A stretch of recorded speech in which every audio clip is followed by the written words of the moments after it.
नमस्कार, बहुत स्वागत है आपका देश न्यूज़ में और मैं हूं आपके साथ मनीष कुमार। आप देख रहे हैं हमारा खास कार्यक्रम शिक्षा का माफिया तंत्र।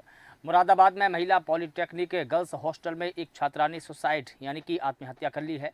कमरे के अंदर उसकी पंखे से लटकती हुई लाश मिली है। काजोल छात्रा का नाम है। पॉलिटेक्निक में वो इलेक्ट्रॉनिक्स ब्रांच में प्रथम सेमेस्टर की छात्रा है। कमरे से कोई भी सुसाइड नोट नहीं मिला है। प्रिंसिपल का मानना है कि छात्रा के सुसाइड नोट नहीं मिला है और सुसाइड करने की कोई भी वजह अभी तक सामने नहीं आ पाई है। पुलिस ने छात्रा के शव को पोस्टमार्टम के लिए भेज दिया है। Girls polytechnic principal Virendra Singh ने बताया कि आत्महत्या करने वाली छात्रा का नाम काजोल है। वह महोबा की रहने वाली है। काजोल इलेक्ट्रॉनिक्स ब्रांच में प्रथम सेमेस्टर की छात्रा है। वह कैंपस में ही बनी गर्ल्स हॉस्टल में रहती थी। प्रिंसिपल ने बताया कि घटना बुधवार को रात करीब 7:30 बजे की बताई जा रही है। सभी छात्राएं खाना खाने के लिए जा रही थी, तभी उन्होंने काजोल के कमरे का दरवाजा खटखटाया और उससे भी मेस में चलने को कहा। छात्राओं ने जब काफ़ी देर तक दरवाज़ा खटखटाया और जब छात्रा ने दरवाज़ा नहीं खोला तो शंका हुई। छात्राओं ने हॉस्टल में तैनात महिला पीआरडी जवान को इसकी सूचना दी। पीआरडी जवान की कोशिश करने के बावजूद भी गेट नहीं खोल सका। इसकी सूचना तभी प्रिंसिपल को दी गई। प्रिंसिपल ने बताया कि वो बाकी स्टाफ के साथ में गर्ल्स हॉस्टल पहुंचे, जहां उन्होंने महिला छात्रावास में जाकर देखा तो कमरा अंदर से बंद था। बराबर के कमरे की खिड़की पर देखने से पता चला कि अंदर छात्रा की लाश पंखे से लटकी हुई है। उसने आत्महत्या कर ली है।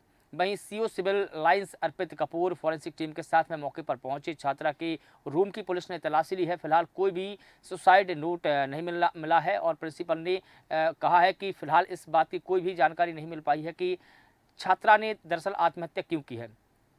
ये भी बताया गया है कि प्रिंसिपल ने कहा कि छात्रा कम बोलती थी, वो किसी के पास नहीं जाती थी और औसतन वो स्टूडेंट थी, लेकिन वो आत्महत्या जैसा कदम उठा सकती है ऐसा किसी ने सोचा भी नहीं था। साथ की छात्राओं ने यह भी बताया कि काजोल अक्सर चुप रहती थी। वह साथी छात्राओं से भी कम बातें किया करती थी। काजोल के रूम में जो 5 मिनट थी वो लगभग 5 दिन पहले चली गई थी।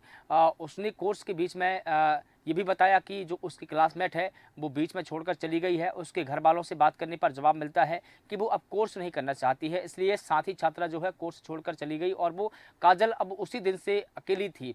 रूम में 22 जनवरी की ये बात है, तब से बता दें कि वो वहाँ पर अकेली थी। और बता दें कि ये परीक्षा भी 22 जून से लगातार होनी थी, लेकिन अब काजोल की जो आत्महत्या है, जो सुसाइड है, उसका कहीं न कहीं कई सवाल खड़े कर रहे हैं।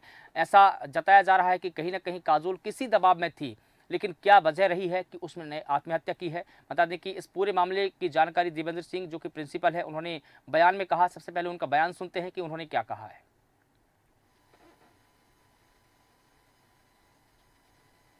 कारण तो अभी स्पष्ट नहीं हुआ है। बच्चियों से पूछताछ भी हुई, हम लोगों ने जानकारी प्राप्त करने की कोशिश करी है। ऐसा कोई विशेष कारण बच्चियों के पास भी नहीं है, क्योंकि बच्चियां ही छात्रावास में रहती हैं बच्चियां, तो बच्चियों के द्वारा भी ऐसा कुछ नहीं बताया गया कि कोई विशेष टेंशन में रही हो या ऐसा कुछ हो, वो भी सामने नहीं आया। हाँ, ये जरूर है, बच्चियों ने ये जरूर कहा कि वो थोड़ी सी कम बात करती थी बच्चियों से, मतलब ज़्यादा बहुत घुलती मुलती नहीं थी लड़की। पढ़ने में भी एवरेज थी लड़की, एवरेज बच्चे जैसे होते हैं मेरे। और दूसरा लड़की का नाम है आजोल है, काजोल। और ये महोबा, जिला महोबा की रहने वाली है, तहसील कुलपहाड़। तो पॉलिटेक्निक की छात्रा ने आत्महत्या कर ली है। हॉस्टल के रूम में वो फंदे से लटकते हुई मिली है। उसका शव भी बरामद हुआ है। बता दें कि महोबा की रहने वाली थी छात्रा काजोल। इस पूरे मामले की जानकारी देंगे हमारे साथ में ज्ञानेश वर्मा जी हमारे साथ में जुड़े हैं, लखनऊ ब्यूरो। मैं आपका बहुत स्वागत करता हूं ज्ञानेश जी। लेकिन जिस प्रकार से छात्रा का शव हॉस्टल के कमरे में मिला, छात्रा ने आत्महत्या की, ये कहीं ना कहीं कहानी अनसुलझी है। इसकी गुत्थम गुत्थी कैसे सुलझेगी ज्ञानेश जी? कि आजकल जो युवा हैं, जो बच्चे हैं, वो कहीं न कहीं आप देख रहे हैं कि उनके पास भी पता नहीं कौन-सी ऐसी टेंशन है, चाहे वो पारिवारिक टेंशन हो, चाहे शिक्षा को लेकर हो, कि ऐसी बहुत सी घटनाएँ सामने आती हैं कि कभी बच्चों के मार्क्स कम आते हैं, कभी कोई ऐसी घटना हो जाती है जिसकी वजह से उनके दिमाग में बैठ जाती है।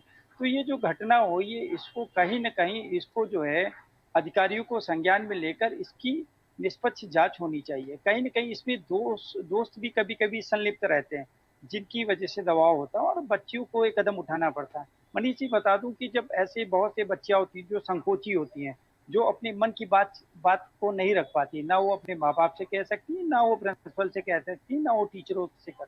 तो आखिर ये जो घटना हुई है, इसको कहीं ना कहीं पूरी तरीके से छानबीन करके जब ये तभी क्लियर हो पाएगा कि आखिर ये घटना जो हुई कारण क्या रहा है। हम्म। अब इसमें बता दूं कि अगर बच्ची गुमसुम थी तो उसको दोस्तों से जानकारी लेने की जरूरत थी। हम्म। वो शासन प्रशासन को कि आखिर ये बच्चा कब से गुमसुम था और कहीं ऐसी कोई अप्रिय घटना तो नहीं उसके साथ नहीं हुई जिसको लेकर उसने ये बड़ा कदम उठाया। तो हम्म। मनीष जी, मेरा यही प्रशासन से कहना है कि लगातार प्रशासन छानबीन ठीक से करेगा और उनके माँ बाप से भी पूछने की जरूरत है कि आखिर बच्चा जब यहाँ से गया था तब क्या माँ बाप से कभी बच्चों ने कोई बात शेयर की है नहीं की है।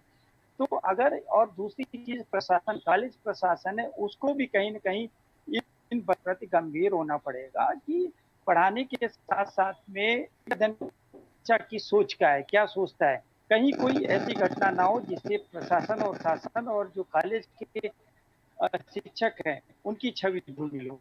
तो कहीं न कहीं इस चीज़ को लेकर देखिए, अब ये प्रिंसिपल ही क्लियर कर सकते हैं और जो टीचर है पढ़ाने वाला वो क्लियर कर सकता है हम्म। कि जब टीचर ने क्लास ली होगी उसमें बच्चे की सुध-बुध क्या होगी? हम्म। बच्चा क्या सोच रहा है, क्या क्लास में अटेंड किया कि ये नहीं किया या हॉस्टल ले रहा है? चीज़ों पर भी कहीं न कहीं कॉलेज प्रशासन को देने की ज़रूरत है। उसके बाद ही चीज़ें निष्पक्ष जाँच में क्लियर हो पाएगा और जो भी दोषी हो, उस पर कार्रवाई सख्त से सख्त हो। अगर कॉलेज प्रशासन दोषी पाया जाए तो उस पर दोस्त कोई इस पे गलत पाया जाता है तो उस पर कार्रवाई होने की जरूरत है मनीष जी। बिल्कुल ठीक है और आपने ये भी ठीक कहा कि जो सहेली छात्रा थी या जो उनकी साथी छात्रा थी उनसे कम से कम अपनी बात बता सकती थी। लेकिन ये भी तो बताया जा रहा है कि वो अपनी जो साथी छात्रा थी उनसे बात ही नहीं नहीं किया करती थी और करती भी थी तो ना के बराबर करती थी। अब उनकी मन की बात कौन जान सकता है? उन्होंने ना तो अपने जो साथी छात्रा है उनको बताई, ना अपने टीचरों को कोई बात बताई, ना इसके अलावा अपने माता-पिता को बताई। अगर एक आशंका ये थी कि अगर उनकी आत्महत्या है, कोई सुसाइड नोट में मिलता तो उसमें कारण हम जान सकते थे, ना तो कोई सुसाइड नोट है।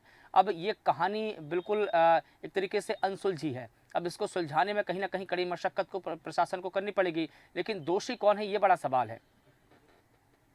देखिए मनीष जी, यही मैंने कहा बहुत से ऐसे बच्चे होते हैं जो गांव से आते हैं, हॉस्टल हो या कॉलेज हो उसमें घुल मिल नहीं पाते और हुँ। संकोची होती हैं जो सिर्फ शायद पढ़ाई की तरफ ध्यान देते हैं और बहुत से बच्चे मजा भी बनाते हैं। तो जो कमजोर दिल के बच्चे होते हैं कहीं ना कहीं वो ऐसे कदम उठाते हैं, चाहे वो पढ़ाई को लेकर हो और चाहे वो कहीं ना कहीं जब अपनी बात को नहीं रख पाते हैं तो बच्चे मजाक उड़ाते हैं। तो हुँ। कभी-कभी मज़ाक में भी जो उनके दिमाग में चीज़ें बैठ जाती हैं और फिर ऐसे बच्चे हैं जो ऐसी घटनाओं को अंजाम देते हैं। हुँ। अब बड़ा सवाल ये है कि देखिए ये छानबीन के बाद ही क्लियर हो पाएगा कि हुँ। कोई ऐसी घटना तो नहीं है जो बच्चे को परेशान कर रही थी हुँ। या कोई बाहरी युवक उसको परेशान कर रहा था या कभी-कभी ऐसी घटनाओं में टीचर की भी संलिप्तता पाई जाती है। हुँ। तो मनीष जी, कहीं न कहीं ये जाँच का विषय है कि आखिर इस पूरी घटना में अगर वो सुसाइड की है उस बच्चे ने, तो क्या कोई लिखित पत्र डाला है कि नहीं डाला? नहीं डाला तो क्या की रीज़न? क्योंकि कि अगर वो किसी को दोषी नहीं मानता है तो कहीं न कहीं वो खत लिख के जाता है मनीष जी। हुँ। अभी तक जो भी घटनाएँ हुई हैं, कभी पुलिस छानबीन करती है, तो कभी आपने देखा होगा कि अगर वो अपने ऊपर दोष लेना चाहते हैं तो लिखित में चीज़ें डाल के जाता है, कि भाई ये इस किसी का कोई दोष नहीं है और जो भी मैं कर रहा हूँ ये सब इस पे मेरा ही है। हुँ। तो कहीं न कहीं इसपे पुलिस की मेन कार्रवाई है, पुलिस अगर ठीक से छानबीन करती है और जाँच करती है, तभी चीज़ें निकल के आएँगी। बाकी बिल्कुल। कभी-कभी दोस्तों की वजह से भी घटनाएँ हो जाती हैं मनीष। बिल्कुल ठीक है और कहीं न कहीं इसमें फ़ॉरेंसिक जाँच होनी चाहिए, वो भी इसलिए कि हो सकता है कि बच्ची के ऊपर दबाव था। अब वो दबाव किस प्रकार का था? क्या बाहरी दबाव था या आंतरिक दबाव था या साथियों का दबाव था या टीचरों का दबाव था या माता-पिता का दबाव था? एक ये भी हो सकता है कि अगर दबाव नहीं होता, अगर वो ऐसे ही अगर आत्महत्या करती, तो कहीं न कहीं वो सुसाइड नोट में उसका ज़िक्र करती कि मैं किसी से परेशान नहीं हूँ और मैं अपने आप से कर रही हूँ। इस बात का ज़िक्र ज़रूर करती, लेकिन उसने सुसाइड नोट भी नहीं छोड़ा है, तो इसकी आशंका और भी ज़्यादा हो जाती है कि कहीं न कहीं वो किसी भी चीज़ से परेशान है। अब वो किस चीज़ से परेशान है, इसकी अगर फ़ॉरेंसिक जाँच होगी, तो उसमें पता चलेगा। लेकिन पुलिस को इसको हर एंगल से जाँच-पड़ताल करनी पड़ेगी। ज्ञानेश जी। देखिए मनीष जी, बच्चा कहीं पॉलिटेक्निक कर रहा है तो मैच्योर हो चुका है। हुँ। कहीं न कहीं वो मैच्योर हो चुका है और अपनी बातों को चाहे अपने दोस्तों के माध्यम से, चाहे माता-पिता के माध्यम से या रिश्तेदार के माध्यम से अपनी बात को रखता है। हुँ। लेकिन कहीं न कहीं अंदर ऐसी कोई बात थी जो मन ही मन उसको कहीं न कहीं संकोच कर कचोड़ रही रही थी होगी। या वो किसी से हुँ। नहीं जी, कहीं न कहीं चीज़ों को नहीं कह पा रही थी या कभी-कभी मैंने बताया दोस्तों चाहे वो अपने बॉयफ्रेंड होते हैं, शायद कभी-कभी उनकी वजह से भी ऐसी घटनाओं को अंजाम देना पड़ता है कि कभी कोई वीडियो बना लेता है, ब्लैकमेल करता है। हम्म। तो बड़ी बात ये है कि बच्चा देखिए कहीं न कहीं मैच्योर हो चुका था, 18 साल से ऊपर था और वो पॉलिटेक्निक की छात्रा थी और अगर ऐसे कदम उठाते हैं तो कहीं न कहीं वो अ, मौत को गले लगाने से पहले अपने माता-पिता से भी बात करते हैं और हम्म। अपनी बात को चीज़ों को रखते हैं कि भई ये हमारे साथ समस्याएँ हैं, ऐसी बात है। लेकिन कहीं न कहीं अब ये पुलिस छानबीन में ही क्लियर हो सकता है कि आखिर उसने अपने माँ-बाप से अपनी आप बीती सुनाई है या नहीं सुनाई है या अपने टीचर से कही है या दोस्तों से कही है कि नहीं कही है। हम्म। और कभी-कभी क्या होता है मनीष जी कि हो सकता है लिखित प्रमाण पत्र उसने कोई लिखित चिट्ठी डाली हो हम्म। या उसने कमरे में रखी हो और हम्म। जो दोषी हो उसके हाथ में लग गई हो और हम्म। उसने फेंक दिया हो। तो इसमें बहुत से अनसुलझे पहलू हैं, इन सब हम्म। सारे पहलुओं पे ध्यान रखने की ज़रूरत है और ध्यान रखने के साथ-साथ जब पुलिस इस पर कार्रवाई करेगी, हम्म। निष्पक्ष कार्रवाई करती तभी चीज़ें निकल के आ सकती हैं कि आखिर ये जो मौत हुआ है, महोबा की रहने वाली है छात्रा और किस कारणों से मौत हुई। तो कहीं न कहीं अगर ये गुत्थी सुलझती है, तो हम्म। इसमें अगर दोषी जो भी पाया जाए उस पे कार्रवाई होने की ज़रूरत है, हम्म। ताकि ऐसे कदम ना उठाएँ। अगर इसमें बिल्कुल। बच्चे ने खुद सुसाइड किया है, तो ये भी क्लियर होके आना चाहिए कि अगर बच्चे ने मानसिक दबाव की वजह से किया है या छात्रों की वजह से किया है या माँ-बाप के दबाव की वजह से किया है या पढ़ाई को लेकर किया है या पेपर अच्छा नहीं हुआ है, तो ये बहुत से अनसुलझे पहलू हैं, जिन पर ध्यान देने की ज़रूरत है मनीष जी।